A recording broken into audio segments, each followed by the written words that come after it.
તો હવે આપણા સાથે હર્ષભાઈ જોડાયા છે, એ જેકે ફેબ્રિક્સમાં રમેશભાઈ સાથે પાર્ટનરશિપમાં છે.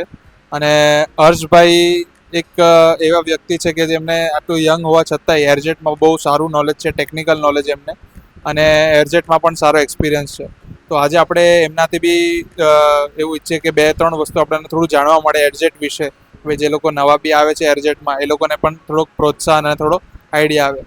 તો હર્ષભાઈ, પહેલે તો આપણા ઓડિયન્સ માટે થોડું તમારું ઇન્ટ્રોડક્શન આપજો કે શું તમારી સ્ટડી છે અને કેવી રીતે તમે આ બિઝનેસ ચાલુ કર્યો. મારે લગભગ આ લાઈનમાં મારે 3 વર્ષ જેવું થયું. અને પહેલાં મારે બીજી કંપનીના એરજેટ ચાલતા હતા. પછી અમે 2 મશીન XYના પેરામાઉન્ટ પાસેથી ટ્રાયલ માટે લીધા. એ 2 મશીન એટલે આમ ટોપ મોડલ જેવું હતું કે ડબલ બીમ અટેચમેન્ટ હતા, 6 કલર 6 ફીડર હતા, ડબલ ટેન્ડમ નોઝલ હતા. બધું એનાલિસિસ કરવા માટે જ પહેલાં ટ્રાયલ માટે 2 લૂમ લીધા હતા. અને એ પણ ડોબીના હતા, 16 ફ્રેમવાળા. બરાબર. એટલે એમાં પહેલાં અમે ટ્રાયલ કર્યું, બધું જોયું કઈ રીતે શું છે, લેવા જેવું છે કે નહીં, એ બધું ચેક કર્યું. પણ ઓવરઓલ તમે જોવો તો XYનું લૂમ બેસ્ટ જ છે. એટલે પછી અમે બીજા 30 લૂમ લખાવ્યા. બરાબર. પેરામાઉન્ટ પાસેથી. ઓકે.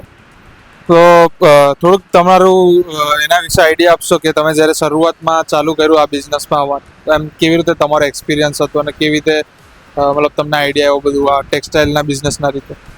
શરૂઆતમાં તો હું એકદમ નવો હતો, એટલો આપને આઈડિયા નહોતો. પણ જેમ જેમ પછી દિવસો ગયા એમ આપણે ટ્રેન થતા ગયા, ધીરે ધીરે બધું નવું નવું જાણવા મળ્યું.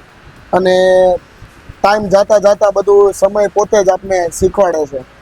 તો તમે અત્યારે જે પેરામાઉન્ટ XYના એરજેટ ચલાવો છો, એના પર તમે એમ કઈ ફેબ્રિક ક્વોલિટી ચલાવો છો? મારે બધું પ્યોર વિસ્કોસમાં ફેબ્રિક ચાલે છે, બધું પ્યોર વિસ્કોસ જ બનાવું છું.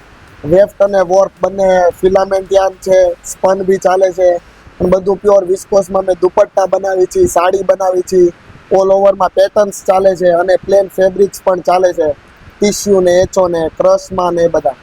તો હર્ષભાઈ, બીજું એક વસ્તુ, જ્યારે બી કોઈ બી એરજેટ પરચેસ કરવા જતું હોય તો લોકો CFMની અત્યારે બહુ વાત કરે છે કે ભાઈ CFM કન્ઝમ્પશન પર કેવું મશીન પરફોર્મ કરે છે અને એફિશિયન્સી પર. તો અત્યારે જે તમે પેરામાઉન્ટ XYના જે એરજેટ લીધા, એમાં CFM અને પાવર કન્ઝમ્પશનને લઈને તમારો કેવો એક્સપિરિયન્સ છે? પર્ટિક્યુલરલી મારો એક્સપિરિયન્સ પૂછો તો મારો એક્સપિરિયન્સ તો બહુ જ સરસ છે. અને CFM વાઇઝ જોઈએ તો મારા CFM મિનિમમ જેવું જાય છે XYના જે લૂમ છે એમાં. અને બીજું કે એફિશિયન્સી જોઈએ તો એફિશિયન્સીમાં કાંઈ પ્રોબ્લેમ નથી. મારી એફિશિયન્સી લૂમની 92-93 સુધી આવે છે. તો બીજું હર્ષભાઈ, અત્યારે ઘણા બધા યંગ લોકો બી આવે છે આ બિઝનેસમાં, તમારી જેમ જ ઘણા બધા ઉત્સુક છે આ એરજેટ વિવિંગ બિઝનેસમાં આવવા માટે. તો એ લોકો માટે તમે શું અભિપ્રાય આપશો કે શું સજેશન આપશો? હું તો કહું, ટેક્સટાઇલનો બિઝનેસ બહુ મોટો છે, બધાએ જરૂર આવવું જ જોઈએ. અને આમાં કાંઈ એવું નથી કે આટલા લૂમ આવે છે તો ડિમાન્ડ બહુ વધારે છે, એવું કાંઈ નથી. કપડાની ખપત ઓલ ઓવર બહુ ઝાઝી છે. અને એવું કાંઈ નથી કે મશીન વધારે આવે છે તો પ્રોડક્શન વધી જશે તો રેટ નહીં મળે, એવું કાંઈ નથી. બહુ બધા ટાઈપ્સના ફેબ્રિક છે, વેરાયટીઝ છે. આમાં એરજેટમાં તો પર્ટિક્યુલર તમે જોવો તો બેડશીટમાં વપરાય છે, હેન્ડકરચીફમાં બનાવે છે, પ્યોર વિસ્કોસમાં બનાવે છે. અને બીજું આપણું ચંદેરીને વર્ટિકલ છે, સૌથી વધારે રેટ વાઇઝ ને જોવો તો કપડું એ વધારે ચાલે.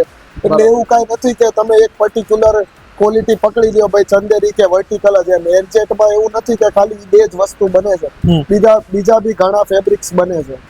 તો હર્ષભાઈ, તમે પેરામાઉન્ટની ટીમ સાથે અને રમેશભાઈ સાથે ચાઇના બી વિઝિટ કરેલી હતી. ત્યાં તમે મશીન બનતા બી જોયું પેરામાઉન્ટ XYનું એરજેટ. તો ત્યાં તમારો ઓવરઓલ એક્સપિરિયન્સ કેવો હતો કે કેવી રીતે મશીન બનતું હતું, કેવી ક્વોલિટી અને પ્રિસિઝન સાથે? ત્યાં ઇનફેક્ટ મારો એક્સપિરિયન્સ બહુ જ સરસ હતો. અમે બધી વસ્તુ બહુ જ ડિટેલિંગમાં જોયું. અમારા જે અમુક કોન્સેપ્ટ ક્લિયર નહોતા એ સાહિલભાઈએ અને XYના બોસે બંને બેસીને અમને ક્લિયર કરાવ્યા. અમારી જે કાંઈ ઇન્ક્વાયરી હતી, જે કાંઈ અમારે થોડા નાના મોટા ચેન્જીસ કરવા હતા, એ બધું અમને એમણે કરી આપેલ છે. ઓકે. તો થેન્ક યુ હર્ષભાઈ, તમારા સાથે મળીને બહુ બધું જાણવા બી મળ્યું. Thank you. Thank you.